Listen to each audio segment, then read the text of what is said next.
Hayaan na lang sila kung saan sila masaya. Catherine Bernardo on Daniel Padilla and Kayla Estrada's low-key relationship.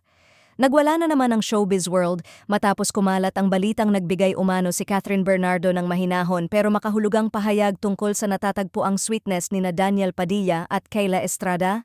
Hindi man direkta, ang linyang hayaan na lang sila kung saan sila masaya, ay agad na pinagdugtong-dugtong ng netizens at ginawa pang malaking usapin online.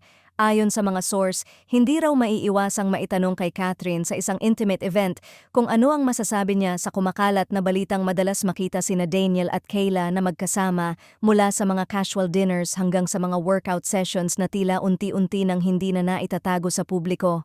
Bagamat hindi raw ito sinagot ng diretso ni Catherine, ang sagot niyang puno ng grace at maturity ang naging gasolina ng bagong intriga. Hayaan na lang sila kung saan sila masaya. Wala naman tayong kontrol sa buhay ng iba, daw ang naging sagot niya, ayon sa mga nakarinig. Isang linyang simple, pero sa showbiz, sapat na para magpasabog ng malaking diskusyon. Sa social media, binabasa ng mga tao ang statement sa iba't ibang paraan. Para sa ilan, ipinapakita lang nito ang growth at emotional strength ni Catherine. Para naman sa iba, tila may halong bittersweet acceptance, lalo na't may history sila ni Daniel na halos isang dekada ring pinagrootan ng fans. At syempre, may mga nagsasabing masyado raw perfect timing ang sagot niya, na para bang alam niyang may tinitignan ng publiko.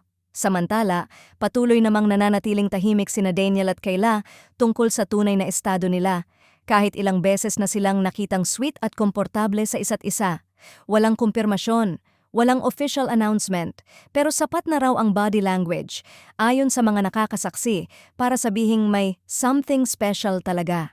Habang lumalaki ang usapin, ang linya ni Catherine ang ginagawa ngayong anchor ng narrative. Hayaan na lang sila kung saan sila masaya. Isang pahayag na nagiging simbolo na ng moving on, respeto, at pag-release sa mga bagay na lumipas na.